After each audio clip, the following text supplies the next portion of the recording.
is on 91.1, covering the rest of Central Province. We are also live on ZFM, that is on 103. That's 100.3 FM, that is in Kapiri, covering the large surrounding area, including Mukushi, Mpika, Serenje, and many other towns around there. We're also live on Platinum Radio, and is in Ndola on 90. We are so grateful as well for carrying this program live on your various platforms. Let me also take advantage of the fact that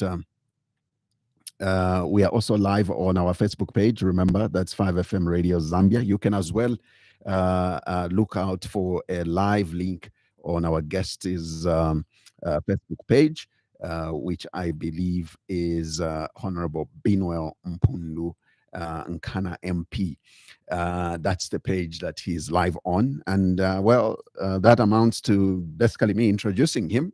So yes, that's our guest for today. And good morning. Good to see you. Good morning, my dear brother. How are you doing today? I'm very well. I noticed you invaded my province, and you were making all sorts of noise and claiming that you were the senior peasant. Yes, fortunately or unfortunately, some people wanted to claim they were guest of honors. I was actually supposed to be the guest of honor, and interestingly, I went to close off, the Ntrala on Sunday. So I am the new paramount, the most senior of the people of the East. Right, and well, it's nice, and also I think I noticed. I followed you and noticed you made the stopover in Petauke. Yeah. Lots of memories for you? Too much memories, sad memories. I used to frequent the East because of my brother Jay. Yeah. And so passing through Petauke, was me reliving the beautiful memories that we shared together, both in the same areas, but I can only be there alone now.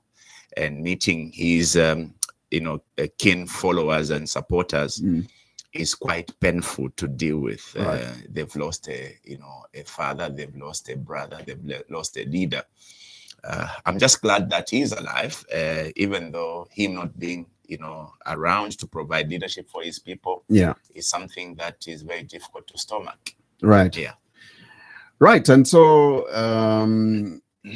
let me also, at this point, make mention that we will discuss more on the economy of the country this morning. And also, I will obviously be asking you as well, before we get into the economy of this country, I would like to know how your constituency is doing, Nkana constituency. There's been quite a lot of talk that yours is the most underperformed. You are loud in parliament and elsewhere, but you are not as loud practically in your constituency. I think that let me take this opportunity to be able to put facts and things in perspective. Right. In fact, I've on many occasions using my Facebook platform challenged, and I want to challenge you, my dear brother. If there's any MP in Zambia today that you think is the best, I challenge you to compare them with what I've done in Nkana. Right. Okay. Right. Because numbers don't lie. Facts don't. You cannot tamper with the truth. My performance obviously would be judged based on what I've been able to take to the people of Nkana. Right. Particularly comparing with what I promised I would do for the people of Nkana. All right. So let me start by answering that question by challenging anyone, you, the media, and anyone who has been propagating that assumption, to bring their best MP, list down what they've been able to do in the constituents, and let me also list down what I've been able to do in the constituents. Okay. In terms of project size, the quantums, in terms of values, I think that there are very few MPs that will surpass what I've been able to do in Nkana. All right. I think that, in all honesty, in Nkana, we've been able so far to spend in excess of 300 million kwacha in projects. Have you heard what I'm saying? Yes. Yes. We've actually been able to spend in excess of 300 million kwacha worth of projects. All right. Now, if we are to look at what is it that I promised the people of Nkana versus what is it that I've done, 5, if not 6 major issues that were topic of our campaigns. Number 1 was for me to address the issue of sanitation in a place called Buchi. Now, this is a problem that has been with the people for many years. As we speak today, that problem is being addressed, and that project is costing us $7 million. If you are to calculate how much $7 million is, that's in excess of 180, 190 million kwacha. Now, you know that if I was to depend on CDF, that project could not have been done even in the next 10 years. Okay? That is a milestone for me and my leadership. So how then did you source that money? Lobbying. Okay, the role of an MP is to go and make noise. The noise you see me make in Parliament is not in vain. You saw one of the biggest problems called Churuma Road in my constituency. Yes. This is a problem that has been with us for many years. You saw the noise that I made, whereas others would say he makes noise in Parliament. My noise in Parliament is actually very constructive because it has been giving me results. Today, we can talk of the first ever concrete road costing in excess of 90 million kwacha. If I was to depend on CDF, how long would that have taken me to do that road? 90 million kwacha is over 5 years of your CDF. All right. So yeah. So but talking of Chibuluma, while you're at it, I mean, I was in Kito recently. Sadly, the progress is not as impressive. Well, they've actually very much delayed in giving that project to the community. But as we speak today, there are just a few junctions that are yet to be done. But I think that passage has been made possible to the traveling public as we speak now. So all those traveling to Kalulushi, especially the smaller cars, are now accessing the already finished part of the Children Road. So if you see, the only parts that have not been done is a traffic circle around Kito Central Hospital. There's a junction, Anthenion Junction. Then there's also a junction by Mopani First Street. But the other sections have been done. I'm not too sure of the quality because I've heard reports that a few places are cracking. But that is for you to see that other than those prophets of doom who say Binwell has not done anything, I have done projects in excess of 300 million kwacha compared to my fellow MPs whose projects are simply around the 15 million CDF per annum. How could I have done those projects with CDF, at 13 to 15 million per annum? Because if you didn't know, yes, there's so much talk about the CDF, right?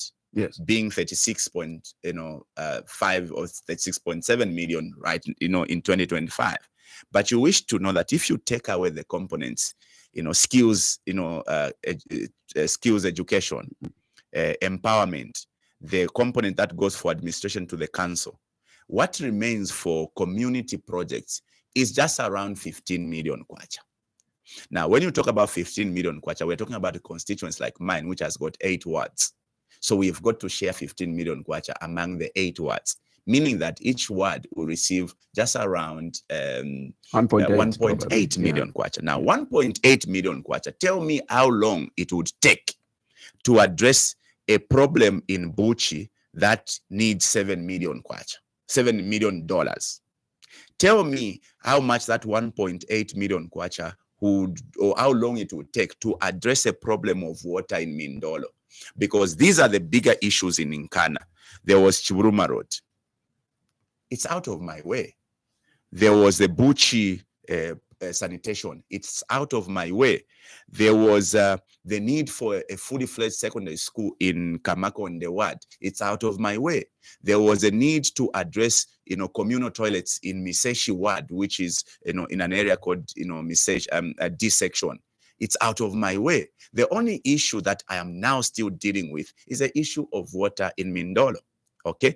Now that problem in Mindolo alone, according to Nkana Water and the bill of quantities they produced, it needs about 54 million kwacha.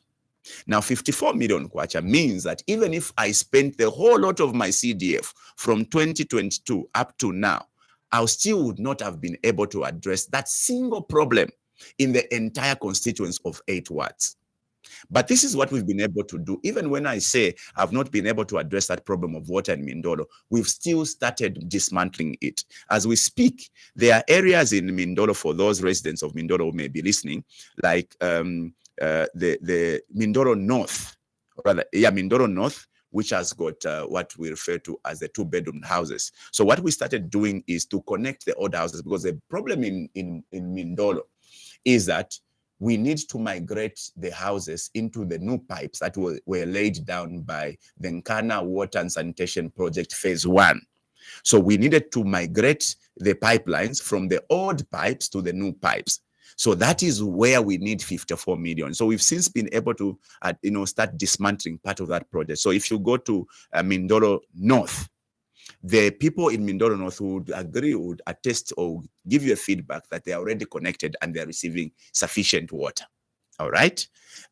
What we've done also under the 2024 CDF, we were able to get in excess of 5 million kwacha. We gave it to Nkana Water to now connect the entire of the old mine houses. We are talking about Mindolo West and the entire Mindolo North. So by the end of this project, contract, all the people in Mindolo West and Mindolo North will be sufficiently supplied. What will now remain with are the people in the surrounding areas, Amro and the others.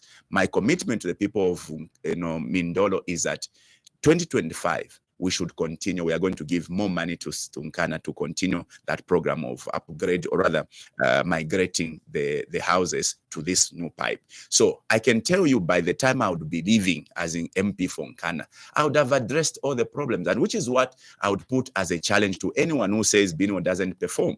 Tell me what I've not been able to do in Nkana. Because from what I know, the major issue I've not just addressed is a water problem in Mindolo, but which I'm explaining as to what we are doing as at the moment. Now, I'll still get back to the challenge. Tell me your best performing MP. Bring them here and let's compare what they've done and what I've been able to do. Because you see, we cannot continue trading on chochise. This says this, that says that. In fact, what I've been able to do over time, I remember answering to somebody who posted on my Facebook saying, no, Kito West, you've not done anything. And then I said, okay, you say I've not done anything. Let's look at what I've done. Number one, Kito West had only 4 classes at the only existing primary school. That primary school today has 12 classrooms. 12. My brother, 12. Not only have we given them 12 classrooms, which is more, how many more? That is 8 more classes at the only school that was there. I have given them a fully fledged secondary school. Classrooms, administrative block, houses, 12 houses for teachers. So surely this person who was saying you have done nothing was ashamed, because I was able to put, facts to the insinuations. So anyone who is going to say Binwell just talks in parliament, let's go to the ground. I'm still curious on the amount of monies that you say has gone into your constituency, and this is money away from CDF. And you stated that you've lobbied. Is this where have you lobbied this money from? I mean, I'm looking at. Obviously, you can't lobby that amount of money from government alone. I mean, have you also gone to the private sector? No, this is government. This is government. The $7 million, which is just around 196 million kwacha, is from the Ministry of Water. It took a serious lobbying from Nkana Water, the Ministry of Water. And I want to give credit to Mike Mposha, former MP, former Minister of Water. He was really, magnanimous to be able to, come to our rescue, because where else could we have gotten 196, million kwacha? Okay, you saw the lobbying. It started with the first week when I was, elected MP. I had to go to Community House to engage the president over Chibruma Road. That Chibruma Road is costing, 98 million kwacha. Just those 2 projects, they are in excess of, that's about 200, almost 300 million from 2 projects. Yeah. Okay, I had to lobby for a secondary school. I had to lobby for, the local authority for a market shelter at Sokone Market. Okay, which of course brought controversy, leading to the arrest of our clergy, Pastor Duncan in Kito. So I had to lobby Ministry of Water again for the toilets, the standalone toilets in this section. So whereas my friends would boast about CDF and what the little CDF can do, for me CDF is insignificant. What is it? What is it doing in your constituency? Well, then? CDF in my constituency has been able to do classroom blocks. Okay, right. But you know that Nkana is a built-up community. It has got every facility you need. Right. It has got schools, it has got clinics, it has got the largest hospital. All we perhaps need are supplementary infrastructure, which obviously the CDF can do, but not that we can't do without them. Or we can't exist even if they were not there. We still have the basic infrastructure. We've got a good road network, even though now we need to upgrade that road network by way of tarred roads. Because you see, whereas people can proudly talk about grading a road, and they are celebrating grading a road in these rural communities, I can't grade a road in Nkana. I have to do a bituminous road. Now, it will cost you 10 million kwacha to do a 1 kilometer. So if we were to do tarred roads using CDF, tell me how much would have done. That is why when we talk about CDF, yes, it is a game changer for rural communities, not in Nkana, because the needs in Nkana are huge. But that is to tell you still that if you look at the burning rate of CDF, the last time the council, the Ministry of Local Government, produced the figures in terms of what constituencies are burning the most of CDF, we were standing at 68%. I remember beating constituencies like Anchibia, which is most celebrated. Okay, for the Lusaka constituencies, they are way beyond or below us in terms of the burning rate. Okay, that also is in light of there's so much that is being done to make me look bad. For instance, the local authority in Kitwe keeps awarding these same CDF contracts to their cadres who are failing to perform. Okay, an example is the street lighting project in Parklands has been given to the officials at the districts who have even been advanced payments, and they've failed to perform. This is almost now 6 months down the line. We are talking about one classroom being done by officials of the UPND at the district, a 1x3 that has not been completed and handed over in almost 2 years now. So you can see that deliberately, the council would award contracts to people that will undermine the work, and ultimately I'm being made to look bad. Which is why, you can't fool people, especially in the presence of facts. I can go back to the people and say, look, this is what this one is doing. This is what this undermine my work. This is what this person is doing to undermine my work. So in all fairness, it gets back to me challenging anyone who would say, let's go back to the ground. And look, I'm again amazed by what I saw in Kitwe. And this is a town that obviously is associated to the young, energetic, best performing members of parliament. But the road in CBD, you know, where you have ShopRite, the Cheches, and going down to the roundabout, all the way going to Chingola. It's a shame. By the way, credit must be given to myself and Christopher Kangombe. In our previous assignments, when we served the city as a mayor and district commissioner, we did quite a lot to even, give Kito the little that you see in terms of road infrastructure. You wish to know that had we not lobbied for those roads, Kito would be like a desert, would be like a water roads you see, because had you gone in the previous years, even the central part of Kito, we are talking about the city square, had potholes the size of a dam. Okay, the little you see there is because we lobbied. Today, Kitwe has got roads, tarred roads, even in the communities. thanks to the project that was started by the PF called, what was the name of the project again? It was to do with upgrading community roads. The challenge we have today is that we are dealing with a government that has got no agenda of doing, roads, particularly township roads. So it's a tall order to be able to address road networks. But the good news for the people of Kito is that other than the Chiburuma Road, which we have successfully now put to book, the road from Matuka Avenue going all the way, which is, Independence Avenue, all the way to Copper Hill Mall, is already secured. It will soon be done. Okay, so that road you're talking about has already financing and every arrangement has already been agreed. That road will be done. So if you talk about what me as an MP is doing, I think that I can proudly say I have done a record more than anyone has been able to do. Previous, those who served before me. In fact, I've done more than any MP. I think there are very few that can beat me as to what I've been able to do. Figures don't lie. Interesting. But then let's come back to the economy. Let's start with the fact that Copperbelt is of your interest. We've obviously heard about the fact that, KCM is back to life, Mopani is back to life. And this back to life, what the people expect is that it might translate into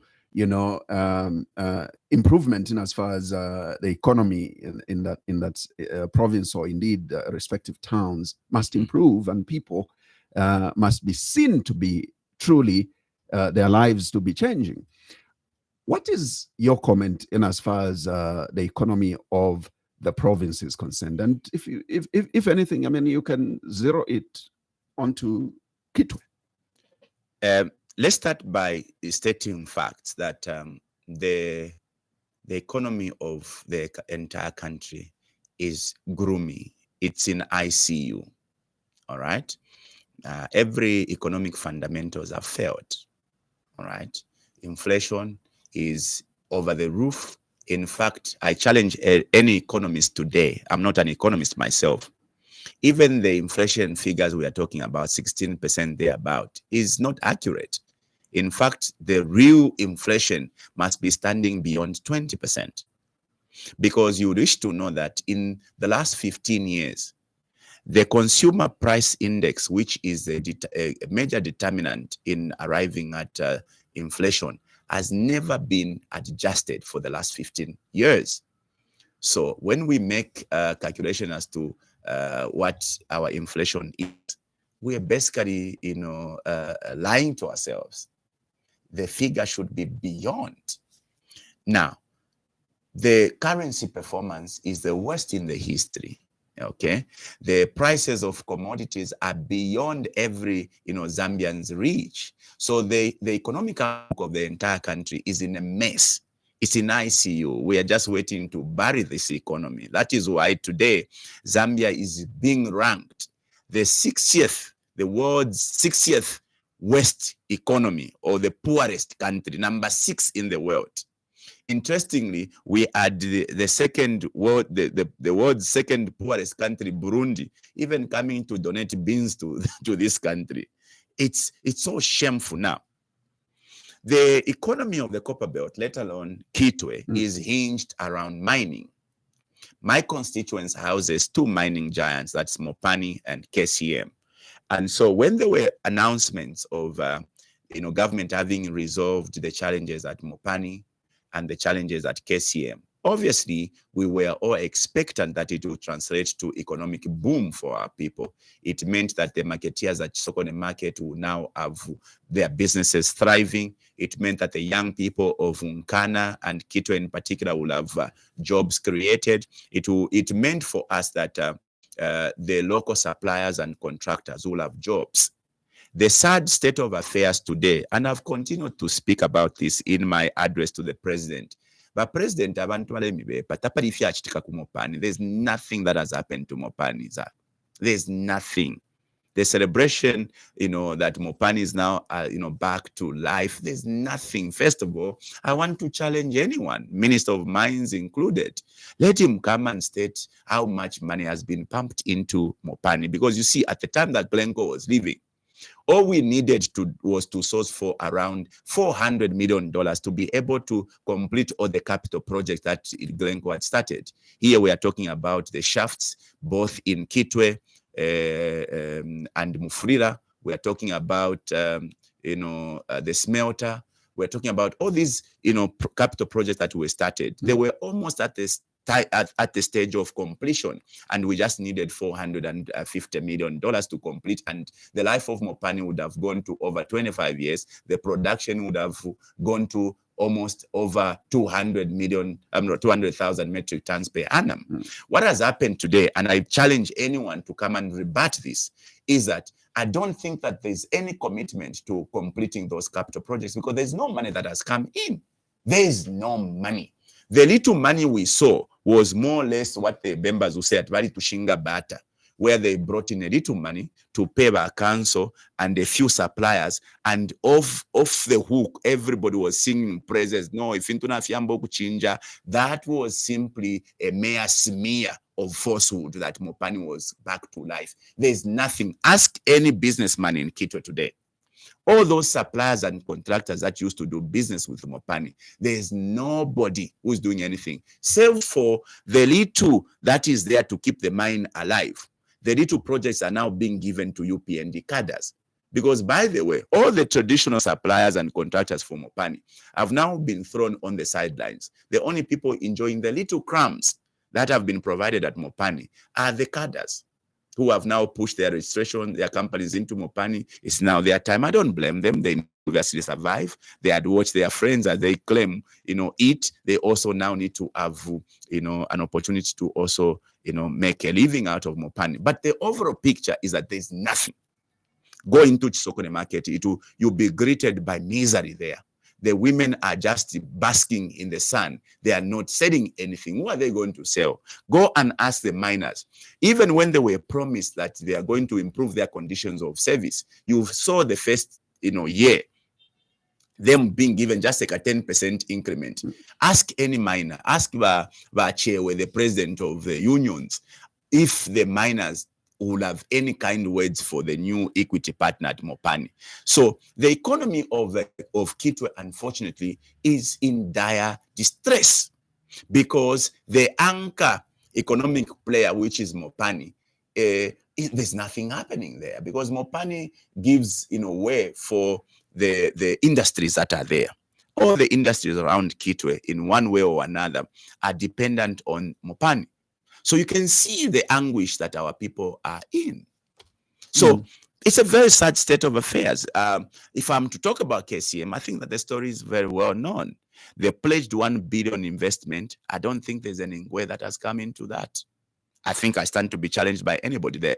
Have you ever heard that now KCM has received $100 million out of the pledged $1 billion? There's nothing. What a responsible government would have done. And I think that we've been beaten, like they say, once beaten, twice shy.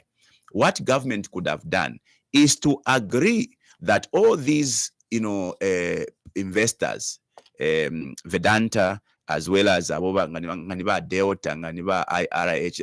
Of course, they lied to us that it's IRH. It's actually Delta, a company that was just created in 2022 against the many big giants that had competed to take over Mopani.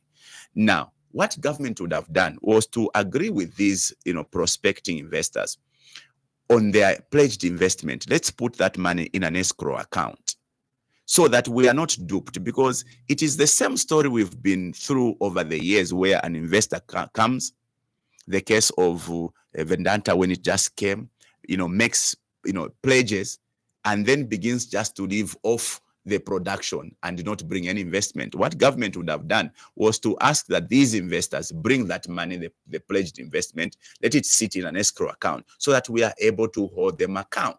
That if they don't perform, we'll be able to say, look, the money is here. We are going to use this money to improve the mine. So when people prioritize their personal interests, ngabaliamo, they often don't care what happens, in any agreement they're doing. And that is the case of Mopani. And sadly, that's the case of KCM as we speak today. Quickly, I needed to touch, before we went to the economy, I needed to touch on a very serious issue,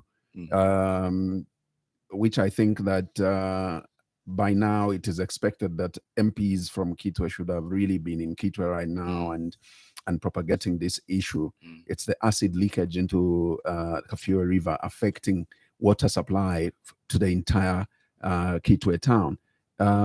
Just bring us up to speed, if at all you have any information on the ground as to how this is being addressed.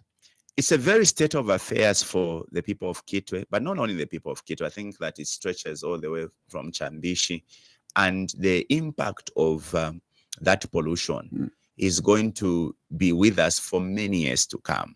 The ecology of the Kafue riverbanks has been changed for forever. Okay, the pollution of the Kafue River is a serious environmental catastrophe, and quite frankly, the ZEMA has proved to be a very toothless organization. Let alone government has proved to be a very uncaring government. The people of Kitwe, the surrounding areas, have been going for days now without water. The fish in our rivers have dried. The ecology around the riverbanks has completely been, changed. This is not a mere pollution.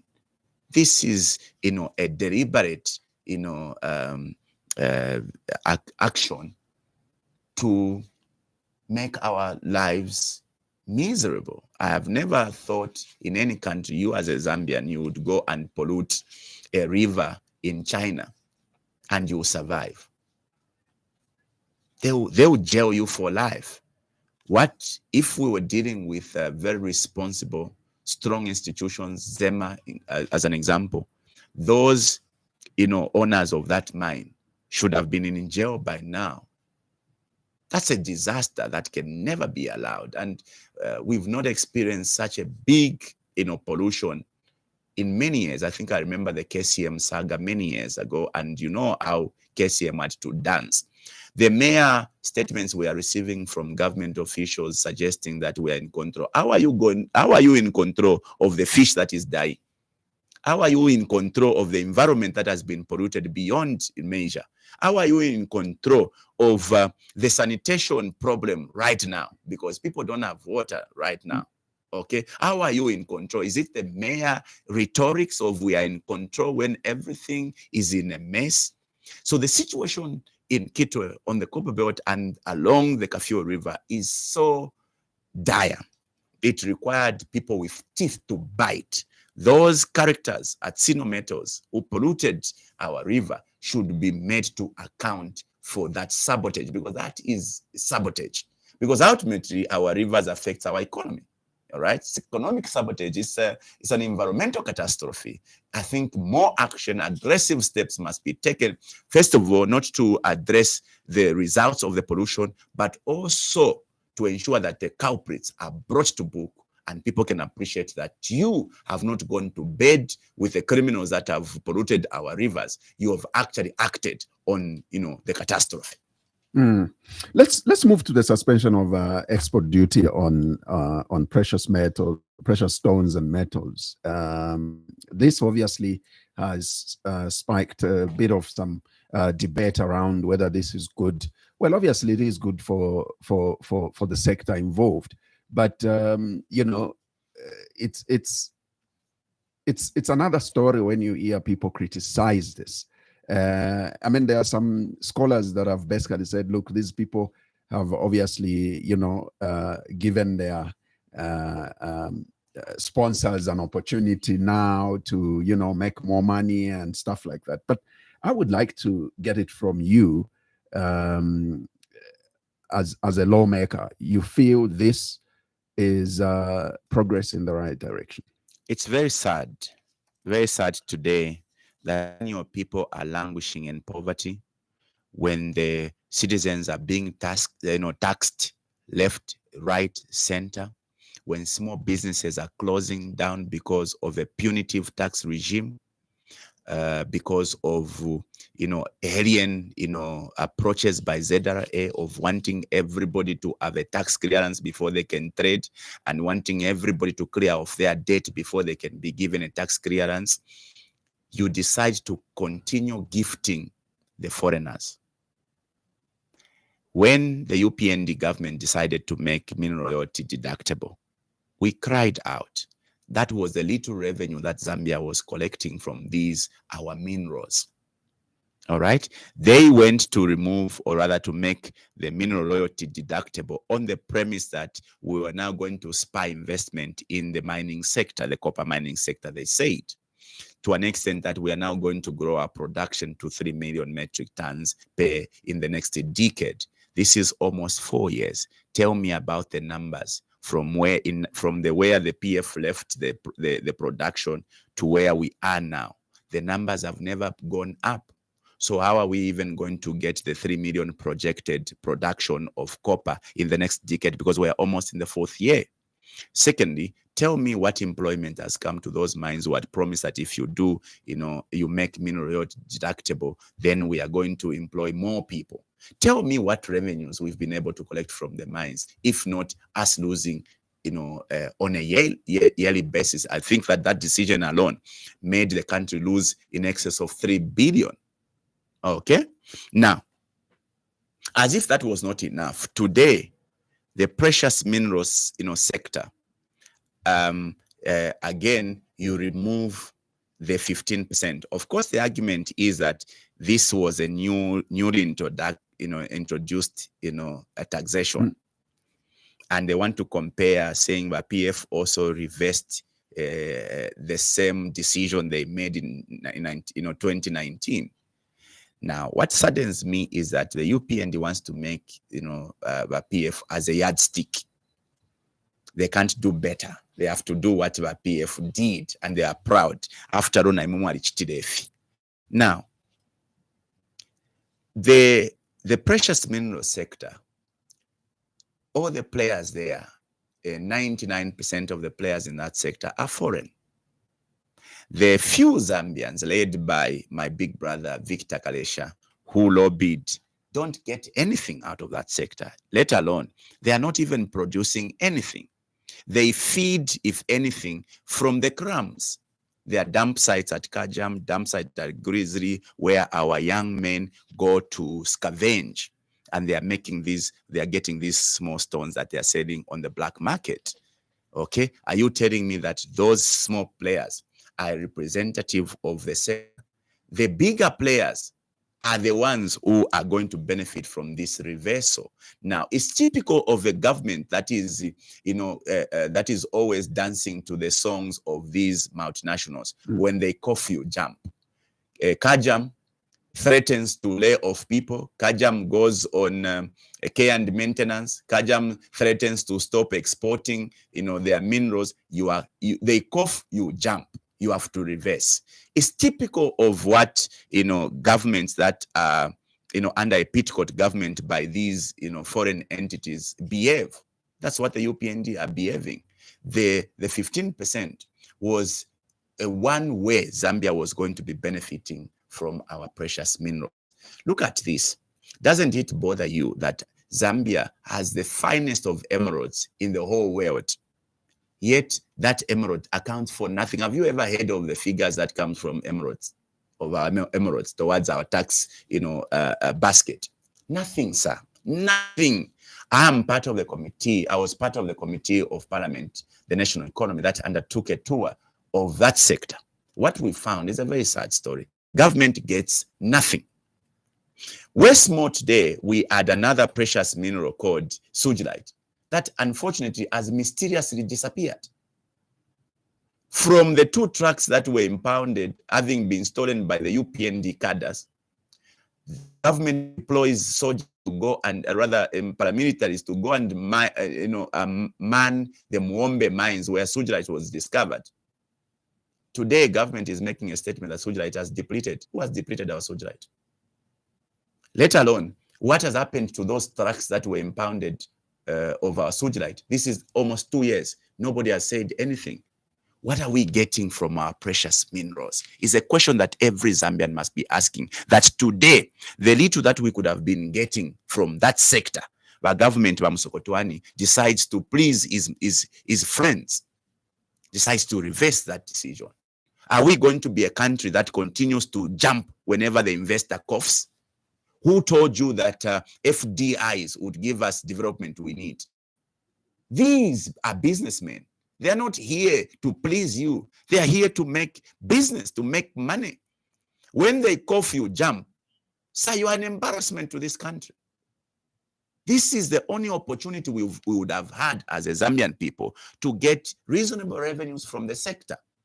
Ultimately, the revenues from the sale of precious minerals, those, metals, would have given us sufficient dollars to be able to make our currency stable. Are you aware that we will not be able to manage our kwachas, weakening? Because we don't have any exports. Let alone today, we've become a hand to mouth in terms of fuel. Every day we have to spend our dollars to buy our fuel on a daily basis. How do you think that your kwacha is going to perform better? I even wonder, how is it that Honorable Msokotwani is an economist? How is it that those guys sitting at the Bank of Zambia are economists? How is it? Because me as an accountant, with a basic knowledge, very basic knowledge about economics, cannot make those decisions that our people are making. It is not rocket science that for you to even be able to deal with your currency performance, you should be able to rein in on the revenues from the exports. Our traditional exports are minerals, copper and those precious minerals today. Sadly enough, you have your government, trying to please the foreigners. Meanwhile, your locals who have been crying on a day-to-day basis of this punitive tax system, you have never heard from them. These Zambians have endured COVID. These Zambians have endured the harsh realities of a drought. You have never gifted them anything. Right now, small businesses, the saloons, the barbershops, the butcheries, those who are doing welding are all closing up. This government cannot even give incentives to those small businesses to keep them alive. There's no power to sustain those businesses. They've endured so much pain. You've never even attempted to gift them any incentive. You are gifting the incentives to the foreigners. Are you telling me, my dear brother, that you are a responsible government who only listens and jumps whenever the foreigners coughs? Please, the Zambian people, this is for you to judge, because you will see whether they care for you by way of them treating you the same way they are treating these foreign entities. Today, I've been challenging Mam Sokotwani. I think he answered last week in Parliament. How did you allow those criminals that transferred $2.5 billion from the FQM account without the approval of the board? And ZCCMIH was a board representing the government. You allow those criminals that transferred that money, $2.5 billion, not kwacha, $1 billion, $2.5 billion is able to change the outlook of the economy. You allow those characters to transfer that money without the approval of the board. That matter goes to the police. It's a criminal case. Bamusokotwani goes into some settlement agreement and they allow that issue to go. And you are here sitting and saying to Alikwataba, Minister of Finance, we've got leaders in the UND who cares for us. Honestly speaking, does this look like I talk too much when I say these things? Does it make sense to you that when we are in the midst of the crisis, ZESCO needs to survive?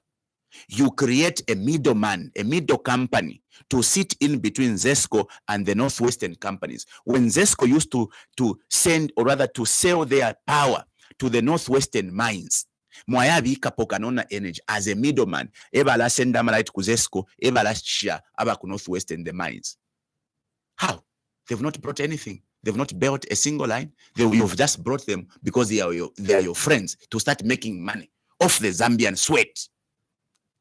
Does it make sense to you Does it make sense to the Zambians that we have people who cares or who have our interest at heart? Isn't Nkana energy obviously Zambian? It is Zambian, but individuals aligned to the UPND. That is not the way you gift the people that sponsored you. You cannot create a middleman in the supply of power. How? This is a straightforward arrangement. ZESCO has been supplying power to the Northwestern mines. They are the ones who owns the infrastructure. They are the ones who owns the power. How have you put this middleman? Bandala, how does it even make sense that today mwaleta PPP, the bogus PPP, mulepango msebo from Lusaka to Ndola, okay? Because you don't have money as government, you decide to bring a Chinese number for an Amasuti because on the pretext that they are the ones with the money. Because PPP means if we are going to engage somebody who kwete. All right? And when they do that project, then we are going to pay them. All right? You bring this so-called consortium from China. They come here, they get your own money at NAPSA, they get your own money at workers' compensation, and then before they can do halfway the project, you give them the targets. Does that make sense? Yadama targets, by the way, would you rather they got that loan from outside? Yes. Why? Yes. Because if you get a loan from within, you know that payback is money staying within. No, sir. The money that comes from China is cheap. You would get money from China maybe at 1% interest. It's not the excitement of, no, let's get Babure Mpia Muno so that they can pay some interest. They could have come with very cheap money. But here is a situation. They come here to get our money. That money, NAPSA could have financed that project and together with workers' compensation. That consortium could have just been engaged as a contractor. You engage them, they do the work, you pay them bafumamo. The NAPSA and workers' compensation starts to manage that strategic or those strategic infrastructure called your targets. But what has happened today? Before they can even do the job halfway, targets. You know what I can think of? Number one, it has 750 million in Balanda. 650 million at your loan kafumaku NAPSA. They will get it and they'll bank it. Meanwhile, they will not use that money. They have now started using your own money. Mwebena Zambia, shitabale poka pama targets. Esho balambo kubomfya ukupangira omusebo. Isn't that criminality? Isn't that the worst form of corruption in the history of this country? And then you can talk about reducing the cost of commodities in this country. Listen to what is going to happen to you Zambians. When they do this road, the PPP project road from Lusaka to Ndola, there are 3 targets there.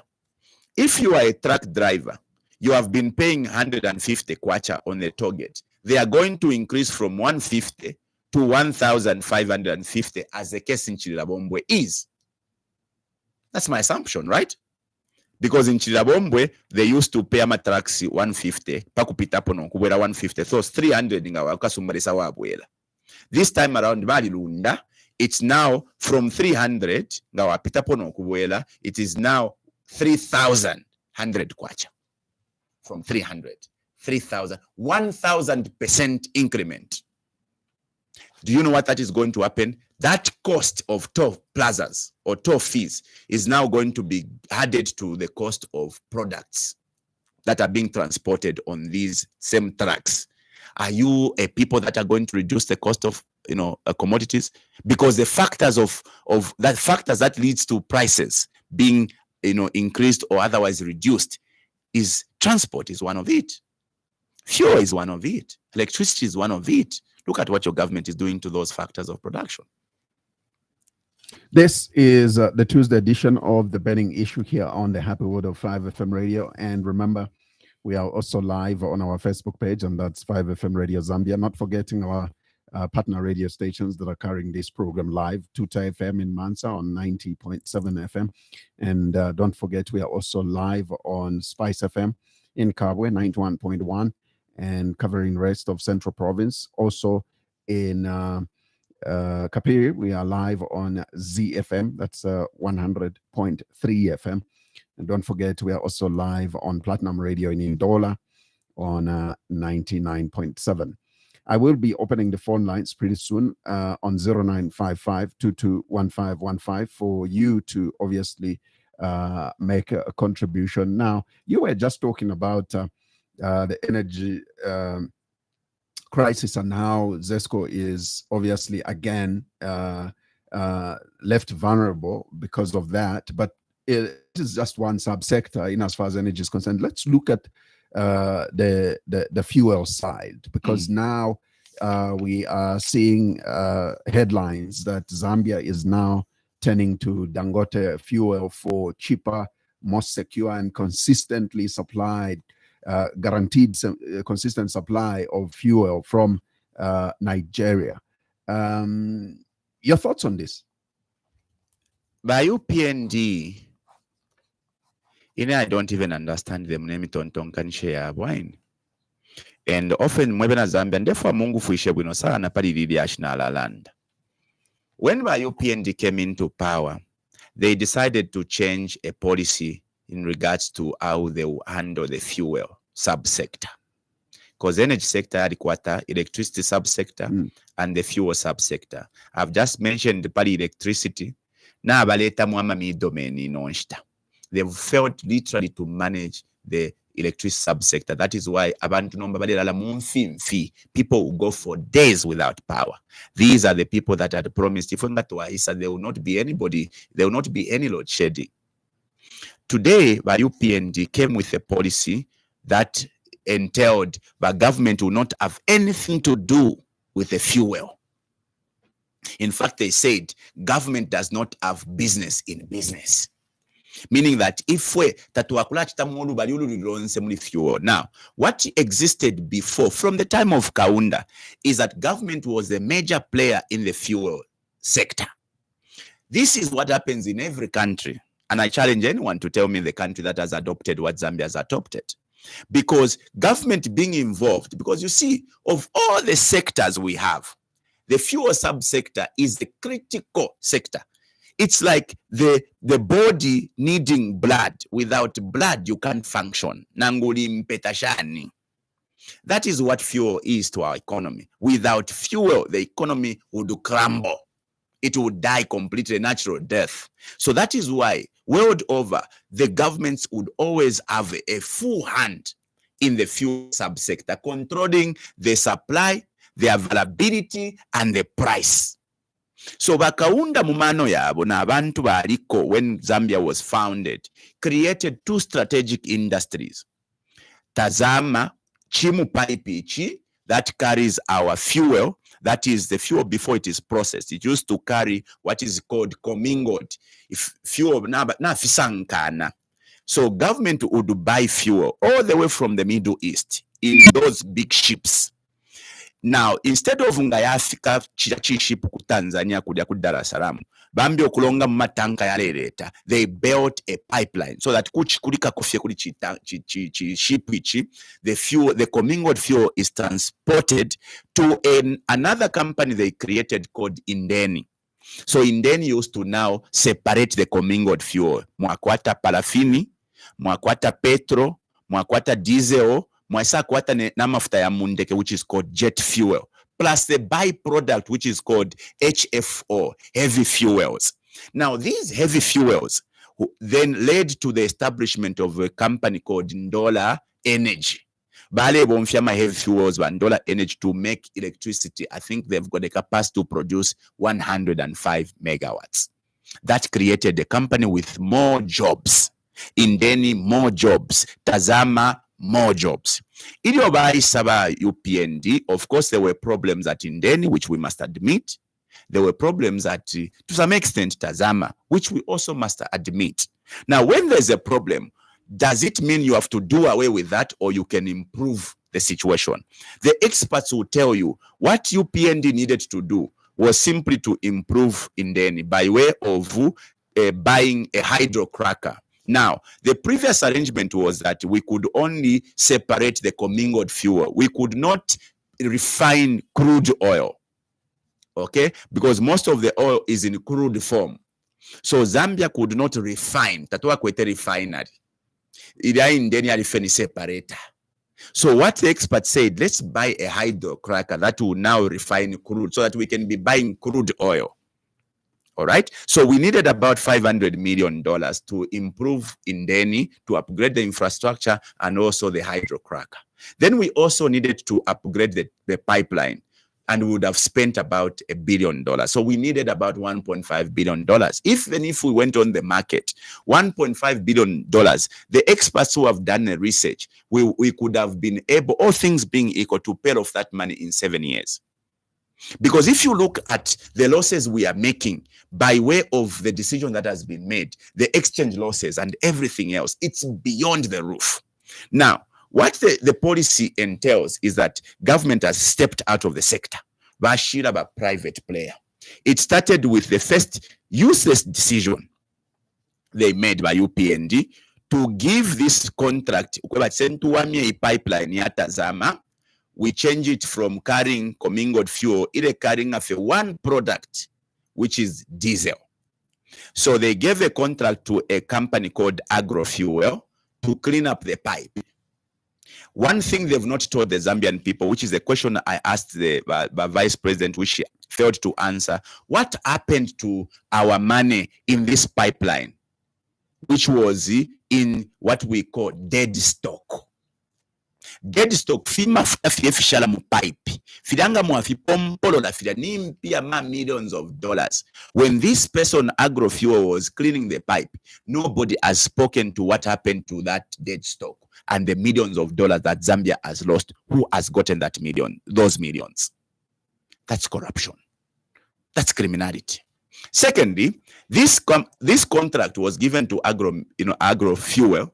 They were going to be paid $18 million by government through ERB by way of using the pipeline. So after Bawamia, they agreed to say, okay, if we pay $18 million, but mwalambo kubomfia pipeline pante yenu, and you are supposed to pay to use it, so tamualipile until you recover the $18 million, which is the worth of the contract.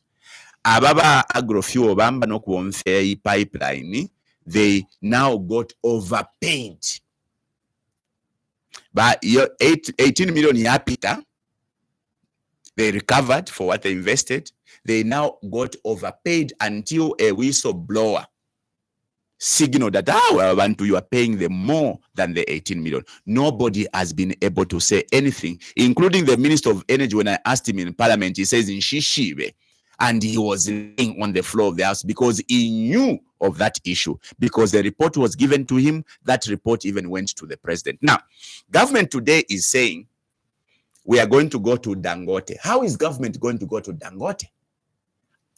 Because government is no longer in the sector. Unless there's something I've missed. Government stayed away from the sector. So how is government going to go to the cheaper, most secure and consistent source of fuel from Dangote if themselves have stayed away from the sector? Those are things that you must now come and explain to the Zambian people. Have you changed the policy? Because from what we know, there's no budget line to be able to support you to go and buy from Dangote. Or is UPND saying they will now facilitate for their players? By the way, you know that government has already engaged players to supply fuel. So how are they even going to go to Dangote? Maybe they are negotiating for those players on behalf of the players. But how does the Zambian government negotiate on behalf of private companies? Does it even make sense? I have consistently echoed to the UPND, to the president. But president, it does not kill you or take anything away from to reverse a bad policy.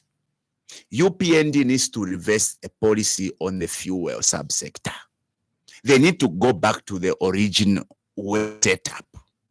If you Zambia, we will not be able to manage fuel in terms of stability of supply. We will not be able to manage the stability in terms of price. That is why in Zambia, you have to increase price of fuel every month, because what is happening? The longer balunda mafuta on the international market, which is not your making. But you can avoid that. How? By way of what used to happen. Because what used to happen then when government used to buy fuel, it used to give us 3 months of our fuel needs. because we had storage facilities at Indeni. Today, ababe never PF mutukensere every now and then. They even did something extra special. They built extra storage facilities of fuel. We have a storage facility in Lusaka that can keep 25 million tons of fuel. There's a storage facility in Solwezi. As you enter Solwezi, there's a facility in Luapula. There's a facility in Chipata. I think that there must be facilities. The idea was let's have a storage facility in every province. The idea was let's have more, let's be able to store more fuel, meaning that government at any time can buy a lot of diesel, or rather a lot of fuel, and store it for the next maybe 6 to 1 year. Now, what will happen is that even if there's any change in any of the 1 year months, you will not change the price of fuel here in Zambia because you are still dealing with the fuel that you bought at that price. That was the rationale behind the establishment of Tazama and Indeni. And subsequently, that was the reason why even went further to build extra storage facilities so that we can improve our storage facilities. As we speak to those storage facilities that the PF built, chaku chipata, fionse fidia, we have wasted money. So I want to understand in what capacity is Zambia or the Zambian government going to Dangote? Are they now going to be the negotiator for the private participants, or they are now intentionally saying that they are back into the sector? Have they changed the policy? If so, can they now make a statement that they've changed? What is happening now? The Kwacha keeps on getting pressure because all those players, they have to buy fuel. Ichibipilelo nga kwabe nkondo nga fya kwali ku Mozambique. You have to have the pen because you have now become a hand to mouth. You are wondering, why is it that we are having shortages of fuel? It's because of that poor, useless policy by the UPND of stepping away from the sector. You cannot. Which is why I challenge my UPND. I think that I can do a better job. I don't have to have degrees or PhD to be able to do what I'm talking about. It's a basic understanding that A plus B would give you a B. Now, the problem I understand with my friends by UPND is that they prioritize,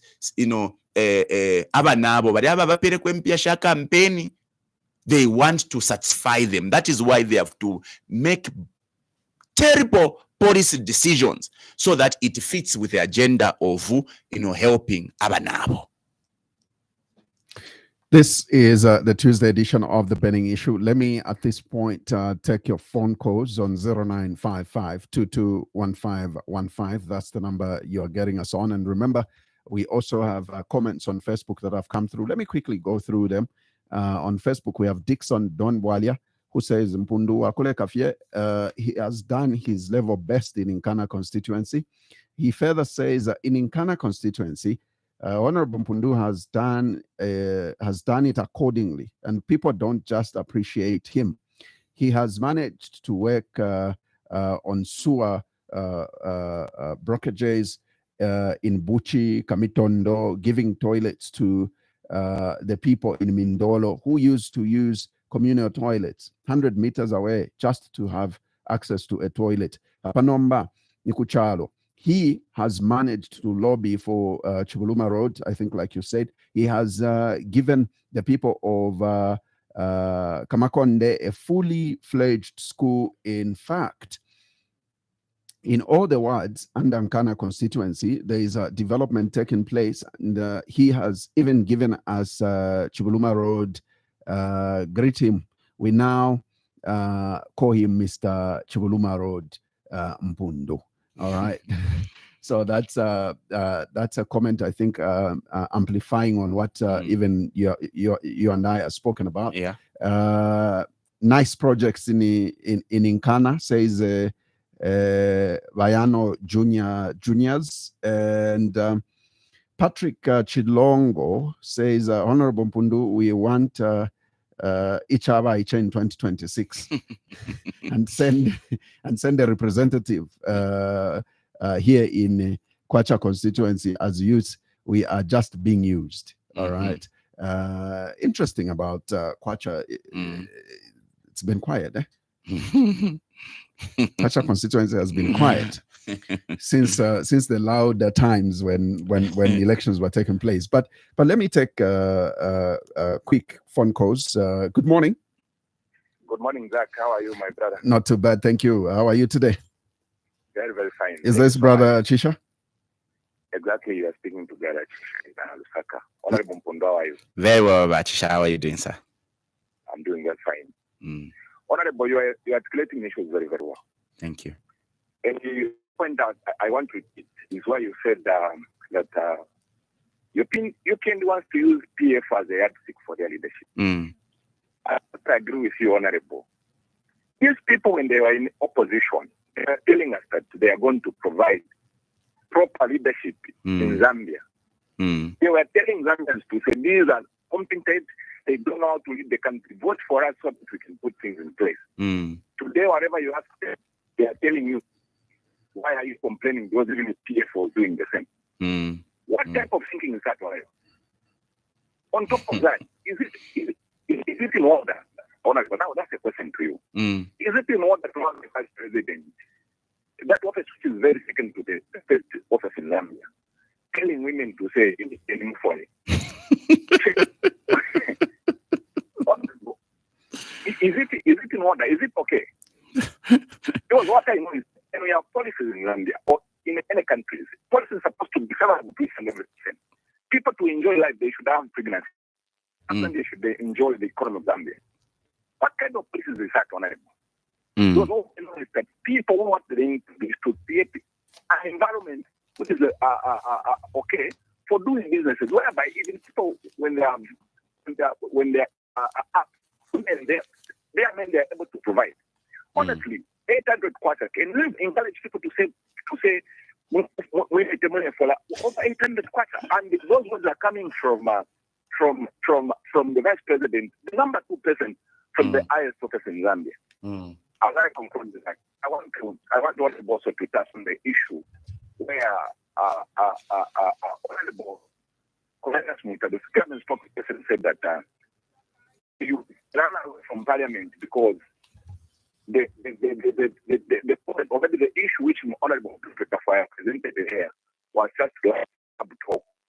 Being a parliamentarian, Honorable, do issues which is related to that in Parliament, because for us who are here, we believe that each and every issues we discuss in Parliament, that's serious matters. How come the honorable spokesperson calls some issues club talk? Are we going to be right as the citizens if we hear some comments from some places in Parliament to name them as club talk, or we are going to commit an offense? Thank you so much, Honorable. Thank you very much, Brother Chisha, for coming through. We always appreciate your comment. We also have another caller on the line. Good morning. Good morning, Zach. That's my mother.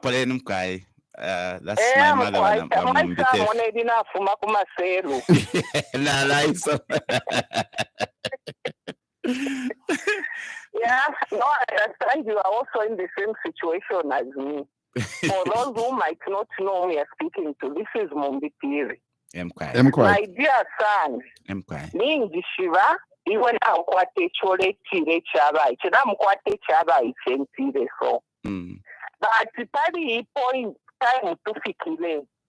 Let us all unite together and fight this cruel UPND. Mwana wandinga twachitase decide that vatonse vakaeveka vauka vakaeveka ichava iche kasonde mwenda vafred membe tapadi oko tukaya, because they will use that to their advantage to rig the elections. So let us put our heads together. Ushekwena ichalo kuti chafika padi va vice president ukula chita encourage abantu ukuya mukuchitobu chende pakuti vakwata amafumo valefola. As if that's not enough, you as a parliamentarian, you know very well kwevatishi if you don't fund vavatera for disaster relief in drought. She didn't hear about it for the Shaban to about it, won't you kupanga my drainages. it's supposed to be given to people for free without even working. Mm-hmm. How are they going to account for that money? Because to my understanding, it's like if disaster is taken on in California. Now, to mitigate those fire outbreaks. Kwadi disaster ku Italy 7 years ago over the earthquake. I'm sure you're aware that one parish, which is being headed by a priest from Zambia, they are accounting for every Somali and everything, because when you are given money for specific things, you are supposed to use it as such. Encourage na bakalamba twamba okumama fertility pill bakuti tukwate kwa mafumo tufole kweshafule ngaba isashiresha ifi Trump achitire sign direct, executive order chikabashani kuba kakwata amafumo instead of getting money not kwata crisis. Trump naleka ukuchita fund ichia aids prep whatever. Why they use that 10 billion which they have used to go and print money to have a plan B of providing essential medicines to our people? Is this the government we should continue with? Mwana wanjina kukapata. Let us all unite. Tulingana kwatina tukwate Nkana mu muchalo. Nkana mu ngatwa ichite defeat. Yala tubyaske bonse. Hello, the posterity will not judge us fairly for further politics. You know, for them to encourage that. Think about what I've told you. Talk to people like Renanson think through what I've told you. Let us all unite and feature one presidential candidate. So it is like one when things normalize, you can all go separate ways. Thank you very much, my dear friend, and have a pleasant day. Thank you very much, Madam Mumbi. As always, let me take another one quickly. Good morning. Good morning. Morning to you. How are you? Good morning, my brother. I'm from Binwell. Good morning. How are you, Kalam? Fine. My name is Kapela. Where are you calling us from? I'm calling you from Shawama. From Shawama within Lusaka. Please go ahead. Yeah, sure. Actually, I'm a senior citizen. Right. Right. Donc, makola millennium radio here and there. Mbali lati kuma mimi kwa mwacho ndini no mpundu kwa ndolora sikatana papa tatansi ikalo tutwa sira awa fiasi tutwa sira na mbali konka ni bofetu kale tuira mubantu fyabano how it is katana kumukesi amana happy better ndesho na ba mingira landa beta mwa na kapi mwa tata mabombera pa problem ni sasa maisi hapo kuchifikire true abantu nakichura na tota Tashamkwa Kapela. Let me ask you to probably react before we take another set of calls. Ba maiba mumbi piri na totara mwa fyash bandi kabiri mule tukusha. We've been under the tutorage of Mumpiri for a very long time. I've always been so in love with, passionate, leadership and how she's mentored us, the young people. If you're mwalomba bamayo, if you're it's pushing an open door. Even when we say time has come for the young people to take the lead, we are not in any way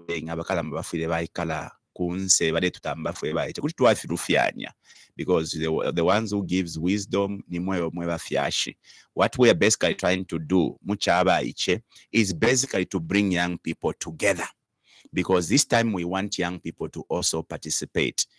As to the modalities of how we approach the 2026 election, we can always sit outside this program and agree to disagree on one thing or another, but you must be assured that the young people are not the enemies of, especially those who stands for what we are standing for.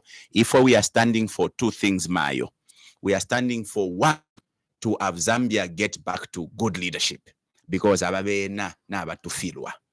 Two, we would want young people to also have a stake, at the table of leadership. Those two are very important for us. How we get in there is something that we can get guidance from you, which is why I'll come so that we can sit and see how we can harmonize. Mwalanda Febuino, one issue by raising is a issue about Chisha Babudile. Ati imita ufole, get pregnant and okay, we want to acquire some munjere kofwake paper wa UPN ile umako atakwaba. How do you encourage, with the status of the economy, you encourage women to get pregnant so that they can get paid 800 kwacha? Do you know the cost of raising a child?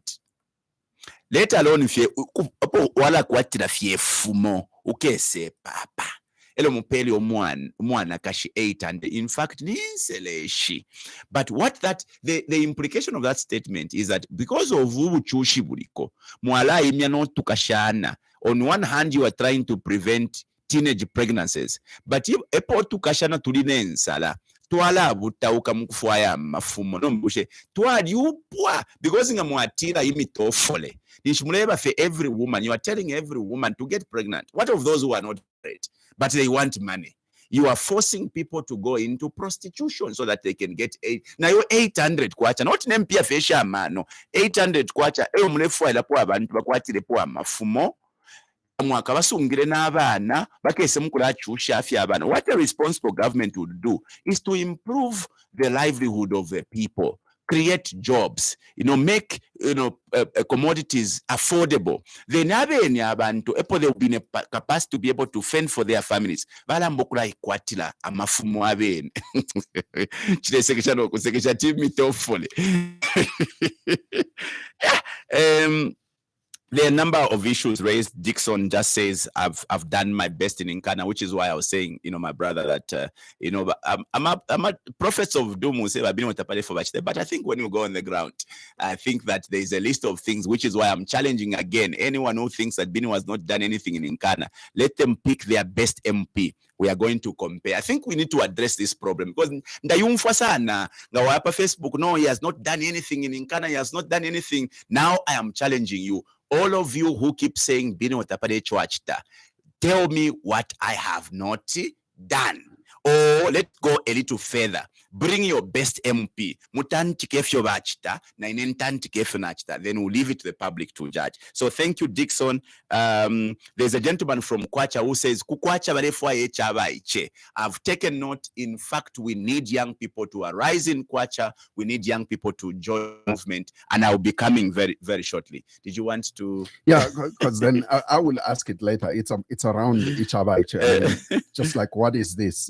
Is this some sort of a political party coming up, or what is this? Okay, I'll answer last, but quickly, Edson, the senior citizen, says, na umfobu kufyona londora mwadishiba abantu tabakwata knowledge, as in, for the lack of knowledge people perish. That's what the Bible says.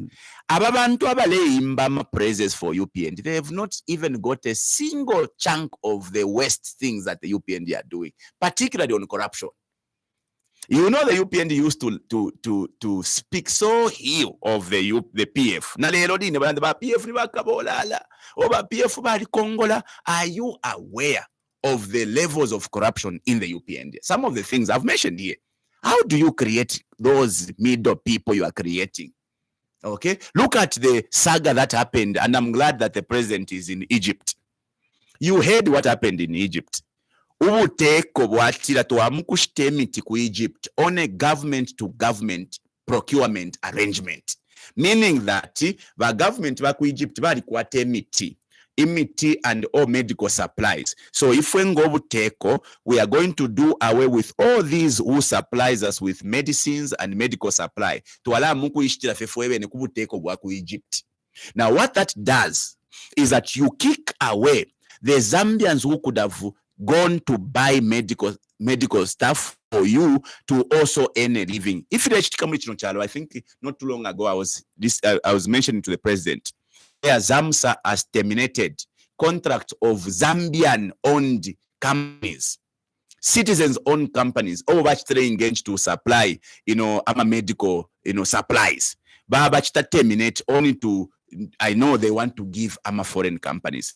The government-to-government deal that the Ministry of Health entered with the Egyptian government was through a company called UPA, Unified Procurement Agency. Tabakwatapo no muti bali unified. Nabo baidefe mukushito muti within Egypt and from India. Ero badika pamo muti, ero batuma ku Zambia. Nero batumine ku Zambia kuno. Ama container 61 because nobody was interested to follow up. Yaba marooned at the port. And when the other containers came to Zambia, yaba marooned at some warehouse. All that is the corruption of the highest order. But guess what? The only decision the president could do is to move the minister from the ministry to just cover up. So, knowledge is power.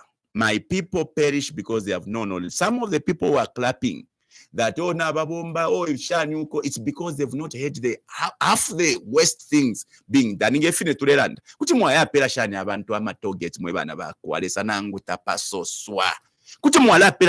Mines for almost for free. Abantu basa mshafe promise ati tukaleta $1 billion.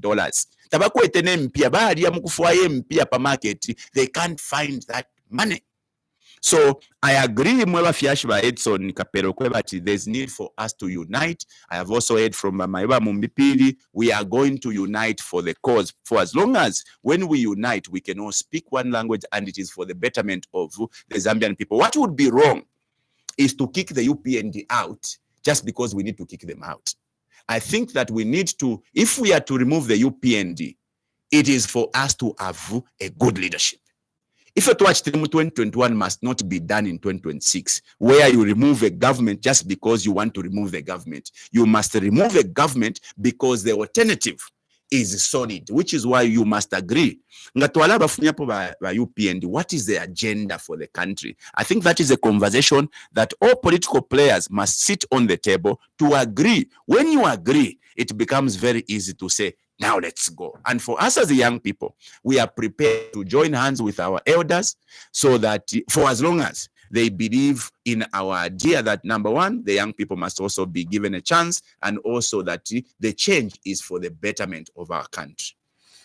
0955-221515. That's the number you're calling us on if you'd like to be a part of this conversation. Our guest once again is Honorable Binwell Mpundu. He is independent member of parliament for Nkana Constituency. We have a caller. Good morning.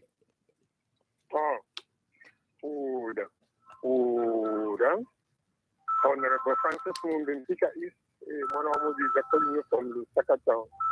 Good morning. Francis Mumbi, we are getting some. Good morning, Zach here. Good morning, thank you. We're getting some loud background noise on your end, please. Francis. Yes. How is it now? It's good now. It's gone, please. Go ahead. Okay, yes. Okay, thank you very much. Well, according to my conspectus on today's issues, as usual, you've articulated things very well. The Cristiano Ronaldo of all MPs in Zambia. You will put in that class of Cristiano Ronaldo. Not these who just want to, who want my backup here and there. They want to pretend like they love the president. All they're interested in is their berries. You are there as Cristiano Ronaldo delivering the goals and giving a solution to the government. And to all of us, we are speaking for all Zambians. Thank you, sir. The beauty with you. We love you so much, Mpundu. Thank you. Thank you. Yes. For me, Mpundu, I know you're a very versatile, open, firm leader who gives checks and balances, no rigging involved. I want to say one thing. What has happened in Burkina Faso? That president, a military man, not an economist, but a military man who knows a gun. was able to turn around that economy within just a few months of being president. He paid the IMF using the gold reserves that they have, gold. He made sure he nationalized the mines, he took over the mines, they started mining the stuff on their own, Burkina, and then they did away with the French. What has happened now? That economy is thriving. We've even gone to agriculture. They've been supplying neighboring countries. Talk of maize, talk of whatever, goods they can provide. Things that never happened since independence in Burkina Faso. Right now, their economy has turned around. Now, what is so difficult? A country that Burkina Faso has only got maybe a gold. Kasi and them have got gold, sugilite, copper, even diamond, emerald, name it. What I would advise our government is to say, why can't the government at some point just say they take over some of the emerald mines? Let the government mine at a national level. Emerald, gold itself, even copper. Yeah, we've got so many minerals around. If the government can take over and learn from what Burkina Faso has done, what is so difficult about us as a country coming together and then do what has been done? Apart from we've got a finance minister who's living in the past, pre-colonial days, UNIP time and so on, where you want a minister, a commissioner, and that's what he's just interested in. There's no other solution and overtaxing them. The next thing of change such a duty to little businesses here and there. They are failing because we've got a finance minister who's money, but who's not thinking beyond the box. So to me, if finance minister is listening also, there are people like Honorable Mpundu. They are very open, very objective in parliament. Call him. Listen to some of the things that he's saying. President, how can they them another out of the country? You, a special branch and whatever, get recordings. Let the president hear some of the solutions to Mpundu, because not all of us can be in parliament. I wish I could be there with you in parliament, but I'll join you sooner than later from my constituency in Pika there. And then they can put the parliament on fire, because you see, if you put your country first and you stick to the truth, you are going to help the nation. And fear is the last thing that you should ever have. Don't have fear. Speak the truth. Don't be selfish to say game of first. If you're speaking for the Zambia, the way we are speaking, even some of us who are calling, we are going to have a better Zambia, better than Burkina Faso, better than Botswana. Botswana only diamond, as I conclude. Diamond their own. How is their economy? It is because they're managing the diamond mine very well. But here in Zambia, it has to be suffered from outside to come out of the country. We know all the minerals are there. That is why God is punishing us to take up, because we don't think beyond the box. To us, we think, oh yeah, for our economy society, it's a foreigner. We suffer from xenophobia, fear of failure. That is a mistake that we have as a country. Otherwise, thank you very much. I will enjoy the program. Once I hear, I will, in case I'm busy, you hear about Mpundu on radio, whatever station, please tell me and somebody listen to me. Thank you. Thank you, Francis. Right. Thank you very much, Francis. And the issue of Ibrahim Traore is an issue that most Zambians, I think, is not it's not only Francis, but most Zambians have literally used it in comparison to at the rate at which our country is moving. I mean, do you draw any inspiration from that? Is the Ichaba kind of also drawing inspiration from that? First of all, Traore is younger than me. He's only 36. I'm 42. But I'm extremely inspired. But I must mention, there's nothing special about Traore. He's not an extra human being or a special human being. Traore is only being a human being with love for his people, compassion for his people, with love for his country. That is all Traore is doing. Traore is simply prioritizing the people than himself. That is why he's given up hefty salaries. He drives a Land Rover. That is what leadership is about. Leadership is about servitude. We must be able to prioritize the interests of the people first. Is Traore doing? But Africa will still not take away the fact that he's a sinner, because he got to the helm. Well, we will an African. Look, unfortunately, what is happening in Burkina Faso is that despite Traore getting into power through orthodox means, they are loving him, because he has proved to be far better. Is a Thomas Nkana incarnate. Now, Traore, Burkina Faso has got God, and they are taking charge of their God resources to turn around their country. Doesn't Zambia have God? Zambia has plenty of God. Wherever you look today, there is God. There's a report, I think you may have heard of it. The United Arab Emirates has reported to have imported from Zambia $1.9 billion worth of gold in 2023. Have you heard? The local report suggests that we only exported about $49 million worth of gold to United Arab Emirates. Do you see the disparities? Since then, that we can be reporting 49 million. Meanwhile, the people where we exported our gold, they are saying they got from Zambia $1.9 billion of gold. That is just one country. Have you ever heard of this government, the way they pronounce the figures on copper? If they ever pronounce figures on gold, if they ever pronounce the figures on emeralds, if they provided figures on sujite, which has already depleted according to their statement. So Traore is an inspiration to the African continent. Right now, Burkina Faso has paid its debts. Today, we have to line up very intelligent people, educated people, Namasuti, airport, to go and celebrate debt restructuring, which has not even been completely, restructured. Meanwhile, this is a country with resources that can be harnessed to turn around our fortunes. Okay? Do you know that the immediate measure to be able to reduce the price of maize and fuel could be a subsidy? But do you know Zambia would never be in a position to put a subsidy because the UPND basically is on remote control for the IMF, right? Every country, including America, has subsidies. But Zambia has the capacity to even put subsidies if we harnessed our minerals. There's nowhere in a country plenty of these resources. Does it take rocket science to be able to manage these gold resources? Okay, but PF Nangumubasekat bali amashiru bali bakabolala, they even took a step where UPND could have ridden from. Okay, they created a special vehicle called the Zambia Gold Company. The idea of the Zambia Gold Company was that every resource, gold resource, should now be managed by this government entity in partnership with whoever, be it the locals or foreigners. Today we have a report of the Chinese, the Chinese who are mining gold illegally. I was very hurt when I was reading this report that today in Zambia you have Chinese coming to mine your gold illegally. Can you go to another foreign country to go and mine their minerals illegally? And that is what this country has become. But guess what? Those Chinese are not mining that gold illegally. They are being aided by government officials. There is no way a foreigner can come into Zambia to mine our minerals illegally if not being aided by government officials. That is why deliberately your government officials have kept quiet over the gold resources, how much gold we have, which areas, and what we are collecting from those areas. It is not rocket science what Traore is doing to transform the country into an agriculture hub. It's not rocket science. Zambia is a host of arable land. That Vietnamese who wanted to come and give you $70 billion wanted the whole of Luapula province. Kwenanga twalimu shempa ulia kusapoka Luapula inchende Yesu. Kwena mulangala ba UPND kufoyo kupero Luapula.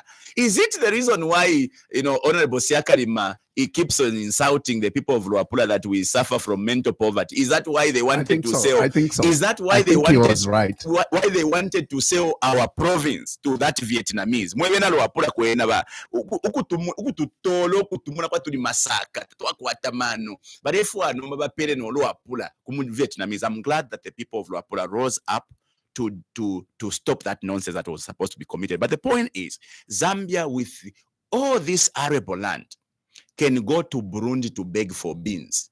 Imagine that. Zambia with all this arable land can go to Tanzania to beg for food. Meanwhile, when the UPND found plenty of stocks of maize, they sold to Tanzania. Lelo, because of failing to pay for the maize. By the way, Zach, you are aware that our cooperating partners gave us in excess of $900 million as a response to the disaster when there was an SOS from the president. Yeah. Do you know where that money has gone? Cash for work. Imita ufole.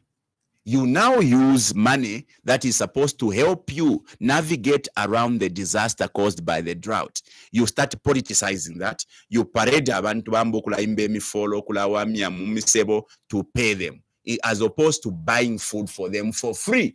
Na abantu nabo balelumba mwashibensara ka pondo For as long as umuntu aleta what will give you food, you start praising, not realizing abena zambi ko but emibo mfya shirempia sha free.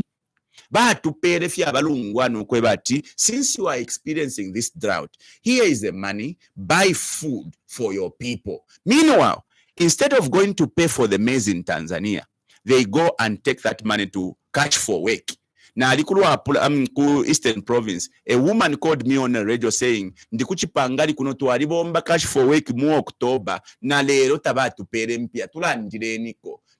The saddest thing is that they are even using poor women and they are not paying. Some people have even found that as a cash cow, especially some councillors and council officials are even getting paid on top of the people who are being punished. Yet that money is supposed to be given to them for free. This government is failing to pay for the maize. Tanzania threatens you not to supply you with the maize because you have failed to pay. You have failed to pay, yet you have been given money by cooperating partners. That is how sad things have become in this country. So there's nothing special about Traore. Traore is just being a patriot, a nationalist who is prioritizing his people, which is why I think that we need to go back to the basics. This country was started by young people, the KK, and Harimwanga Nkumbra, Bakapwepwe, fairly young people. At independence, KK was 40. You saw what Zambia became, or what Zambia was, when these young people set off to build a country. We had industries. We had bicycle assemblies in the Eastern, motor vehicle assembly plants in Livingstone and the others. We had companies making suits, cereals. We had Dunlop. We had Kafua Textile. We had everything under the leadership of the young people. Only for all that was built to be destroyed by Ababene Nomba Tukwete through the privatization. So you can see what is happening where there's young youthful leadership, Abena Traore, because Traore knows that I've got a long way to go. I have a responsibility to make my country better.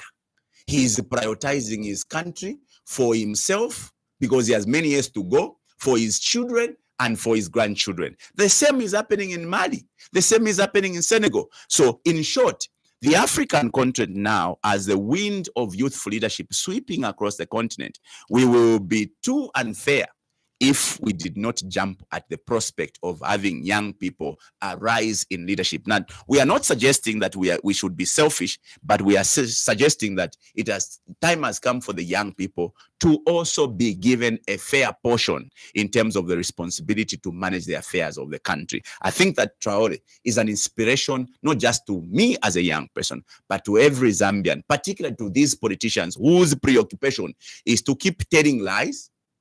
Interestingly, they are doing the opposite of what they are pronouncing. In terms of the application of the law, they will pronounce there's rule of law here, but meanwhile, they have created an animal farm where some animals are more special than others, where others politicians are being persecuted for merely standing in for the people. I feel so sad that a clergyman in Kito has been arrested for merely standing in to speak for marketeers. Just because you do not want people to hold you to account. Leaders must be available to be held accountable for their promises, to be held accountable for their lack of deliverables. Quickly, let me give you some more calls. We'll take a few of them now as we come to a close. Good morning. Hello, good morning. Good morning, thank you. Please give us your name and where you're calling us from. Elvis on the line. Elvis, you've got a minute. Thank you. Good morning, Honorable. Morning, by Elvis. How are you, my brother? Fantastic. Thank you. For me, I've seen that this issue of us Zambians is suffering has been there for a long time because of you politicians. Every successful government which you come, people start complaining. Even you, the youths, Mpundu, when you come, there will be some people complaining. You cannot do everything as a leader. All what I see now is for the mindset change of us Zambians to be hardworking on our own. Because this will solely depend on new politicians who end up sleeping together.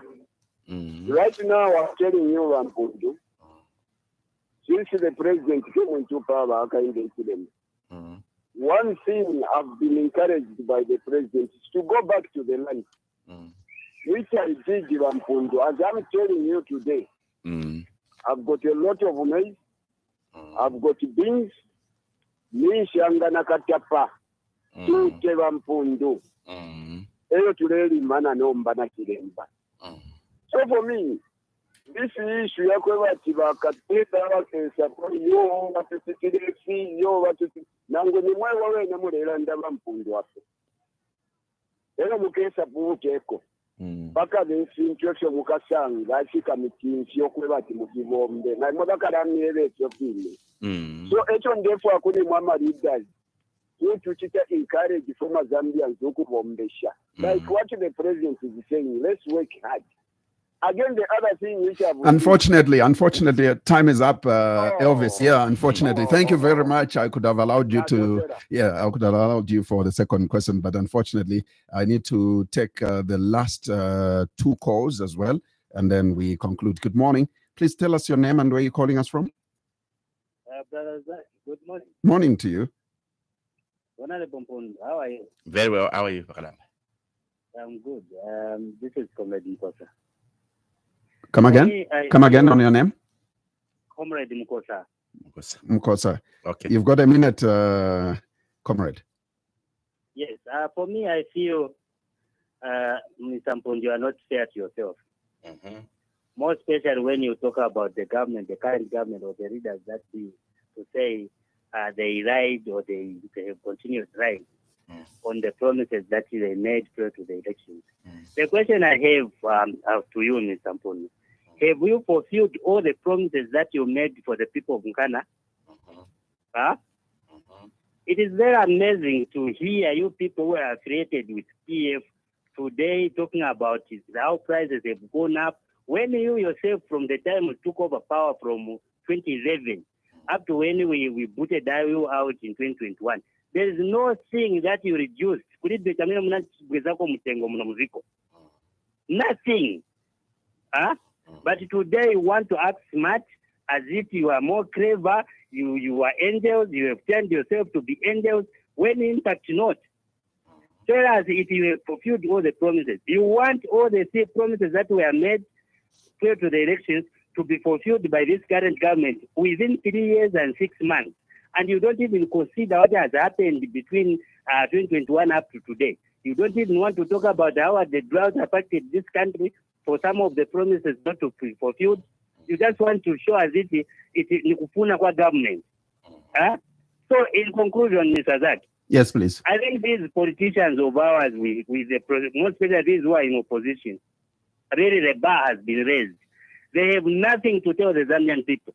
Or what they do, like my brother, Mr. Mpundu, in Parliament, is taking advantage of the immunity he has in Parliament to abuse other parliamentarians.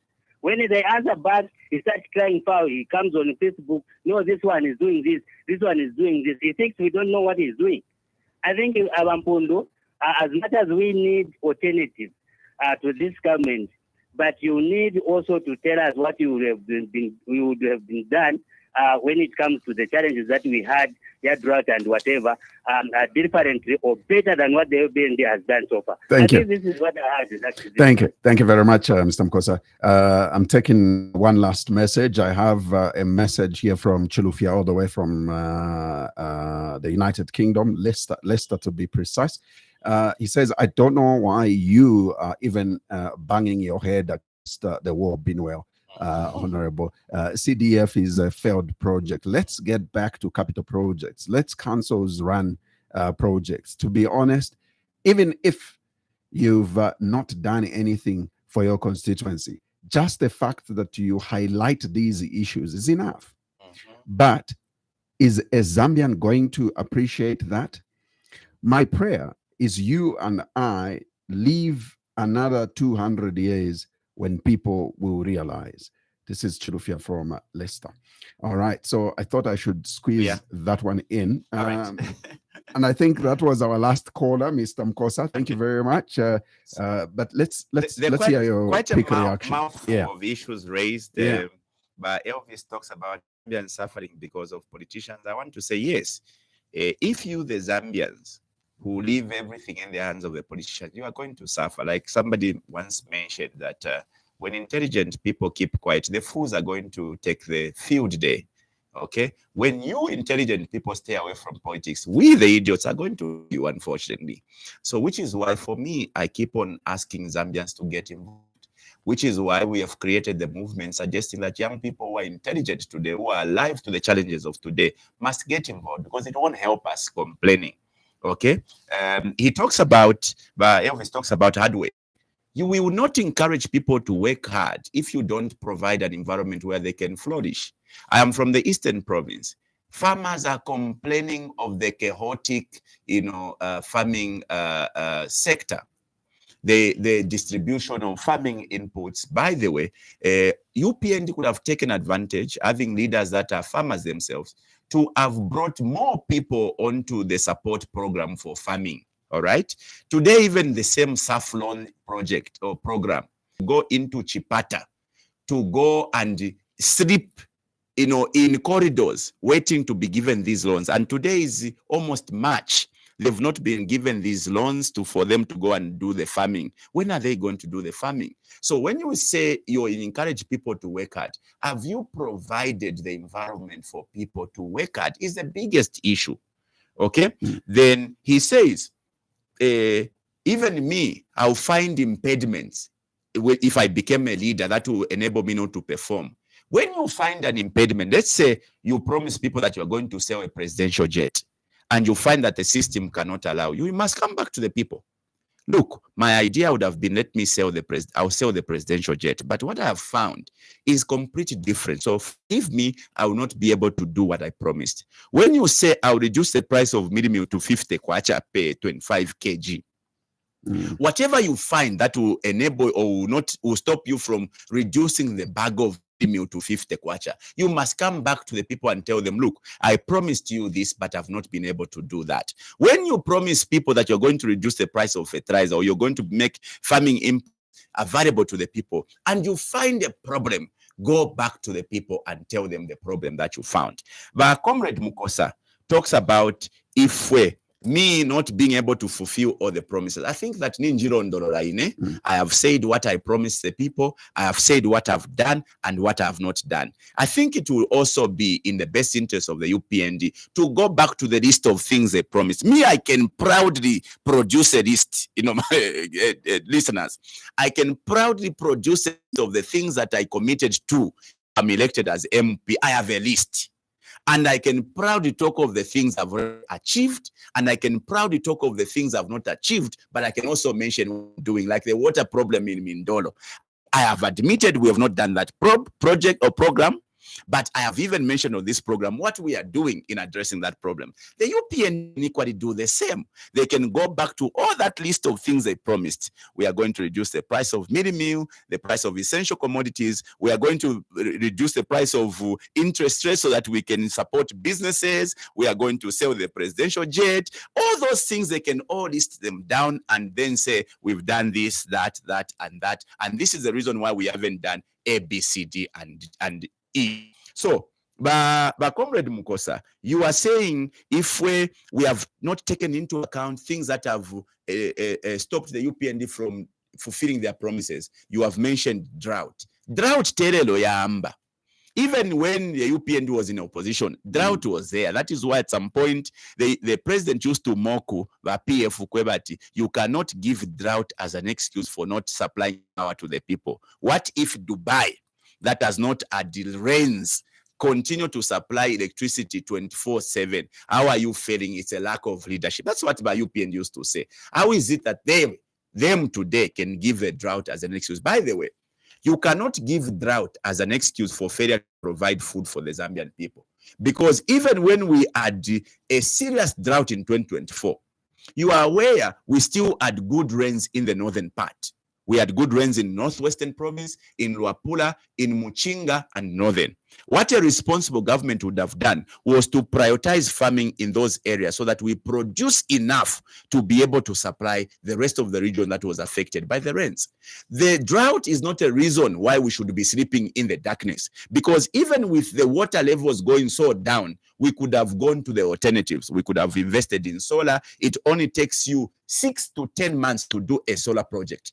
And Zambia just needs about, over and above 1,000 megawatts. In almost 4 years now, we could have done enough solar projects. Zambians would not be sleeping in the dark. By the way, this is the same government that stopped a nuclear power, project that was supposed to be, done by the Russian government. As we speak today, the South Africans and the Egyptians, who equally, were supported by the Russians to do their nuclear power plants, are testing their power plants today as we speak. Okay, so we unfortunately have to blame it on the leadership, because what they promised and what is happening is completely different.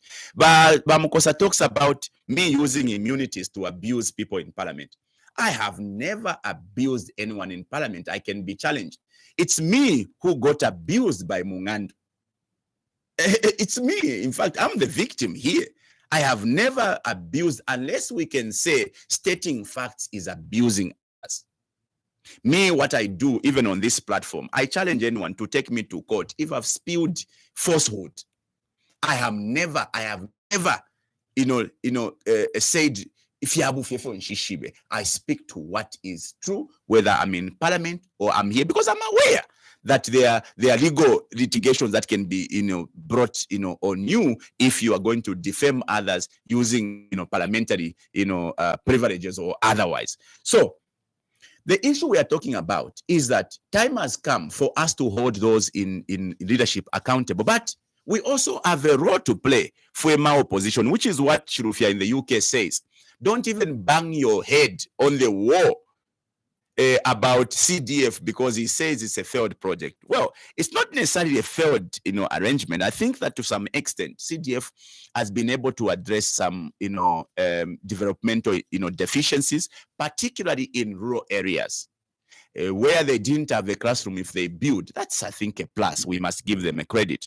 What I think our lamentation has been that this good program could have seen better fruits if the implementation was, corrected. There is a serious problem in the implementation of CDF. Others have seen CDF as a cash cow. Okay, schools have sprung up from nowhere, and they are charging exorbitantly to take the children under the skills sponsorship program. And nobody is listening to these things. Contractors, cadres are being given. Of course, they should be given if they are competent. But, cadres are being given these CDF contracts, and they are not performing despite them being given, down payments. Are they different from those they used to laugh at when they were in the opposition? No. So the corruption that used to happen in PF is a corruption now, which is why I also want to echo the sentiments also echoed by, my brother, was it Shirufia, who also spoke to what I said. The PF to the UPND must not be the measurement of their performance. Me, I took over from Alexander Chiteme, my predecessor. He can never be the yardstick to measure my performance. When I went to the people of Nkana, I promised things. I promised Chibuluma. I promised a secondary school. I promised a sewer problem. I cannot go back to the people of Nkana and say, so I must be able to perform, because that is what I promised the people. It has now been almost 4 years of the UPND blaming it on the PF. They are going to be held accountable themselves, not the PF. It is now you against the people, which is why the excuse of nobody Kongwere is not, it has lost its touch. By the way, they are equally borrowing. Interestingly, by UPND, they are borrowing Mwakongola to go and pay in Kongole Shimbi. Okay, at this Savanangwale Kongola PF, we could even see Munomusakamwari Banama flyover Shanshan roads. Okay, we have seen massive hospitals. They are tarred roads everywhere you go because of the same in Congo. So yes, They may not have been perfectly prudent, or they may have overborrowed, but at least they even did something. By UPND, they've got nothing to show for the borrowing. By the way, the records will tell you by UPND they are borrowing excessively. In fact, break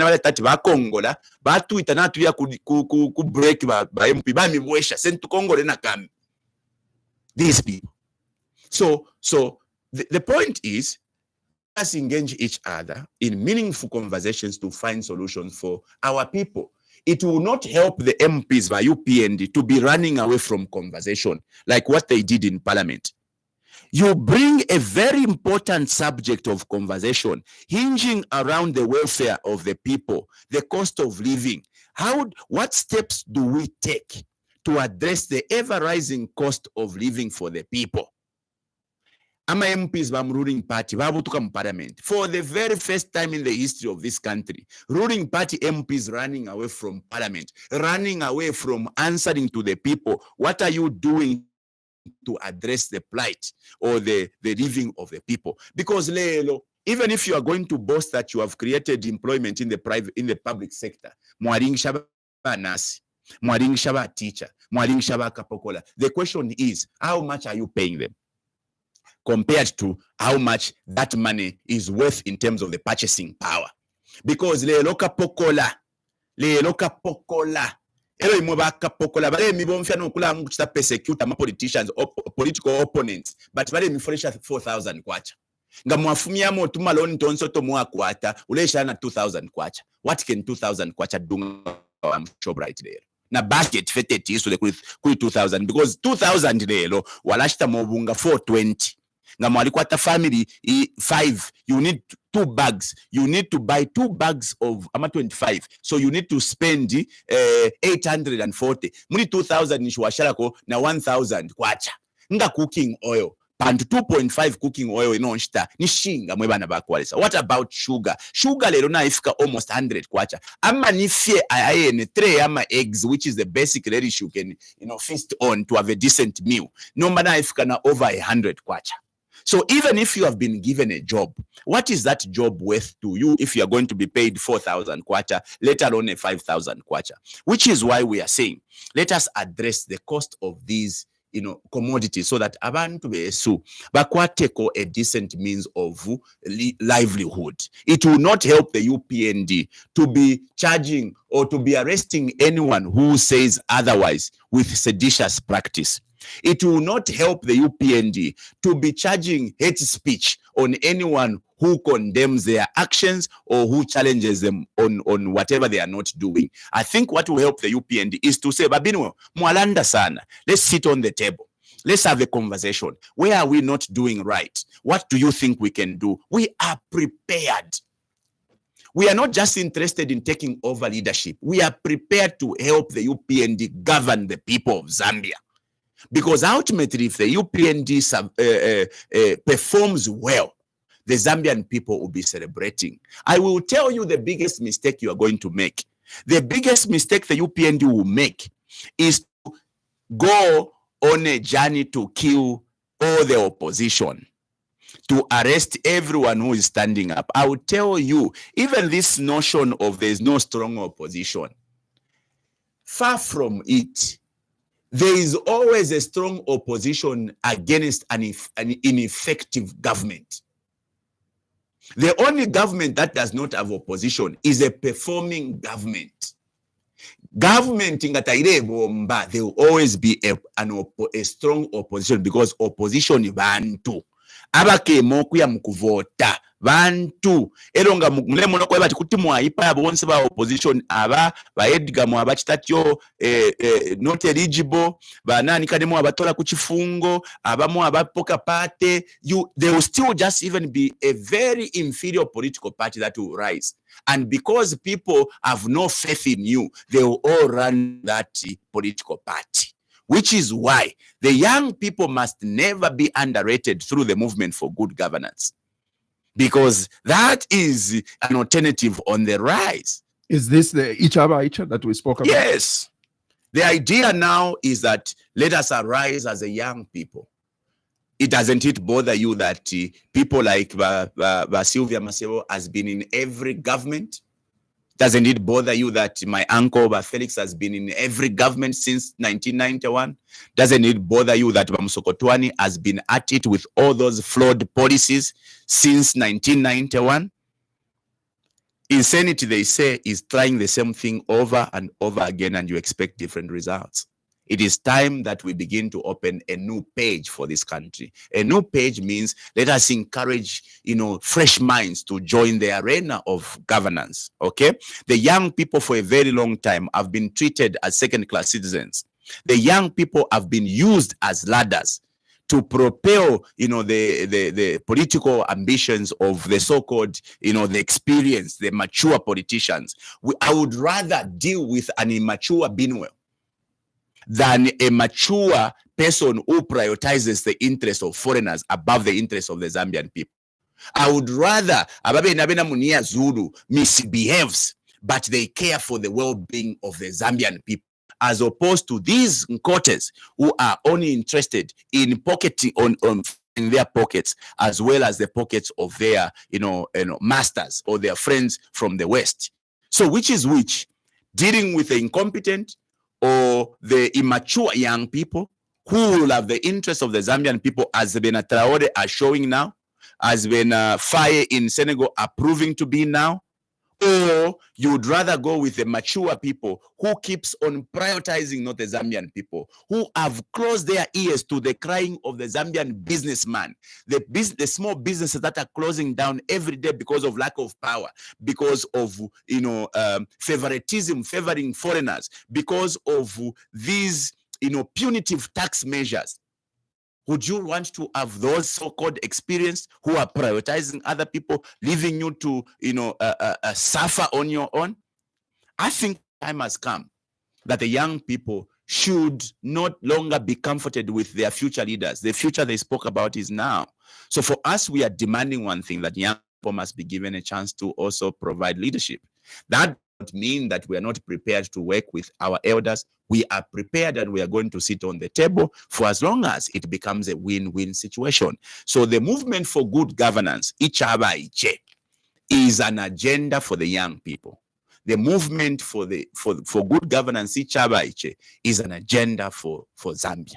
It is a must-join movement for all the young people who would want to see a better tomorrow. We cannot continue to be complaining about corruption from this government to the next government. We cannot continue to complain about favoritism of foreigners above the interest of the Zambian people from one government to the next. We cannot have a leadership that is so, detached from the realities today. This is the digital, economy or country now. We need solutions of today. We cannot have leaders who say, young people, you are wasting time on social media. Our lives are on social media. Leaders today must realize that social media is an opportunity to create employment. You must monetize social media. What is so difficult in a government, after even passing a resolution in parliament, failing to actualize the monetization of social media, because that is an opportunity for you to create employment for the young people. You are not going to afford to employ all the young people. Can you create a fund, a film makers, so that we improve the film industry? Okay, can we monetize social media so that content creators are able to employ themselves? Okay, you asked me, how can we make jobs available for the Zambian people? Those are opportunities, which is why when you have leaders who sees social media as an evil, you have leaders like us who sees that as an opportunity. That is the difference between the old and the new. And you do yourselves a service to allow the young people to also sit on the table. Otherwise, the young people have learned the hard way when they went chanting, "Body will fix it." They've actually been fixed very harshly. And posterity, unfortunately, comes in with its bitter claws to devour those who are not alive to the realities today. So I think that the way to go is that young people must also be given, a chance to have a bite at the cherry of leadership in the country.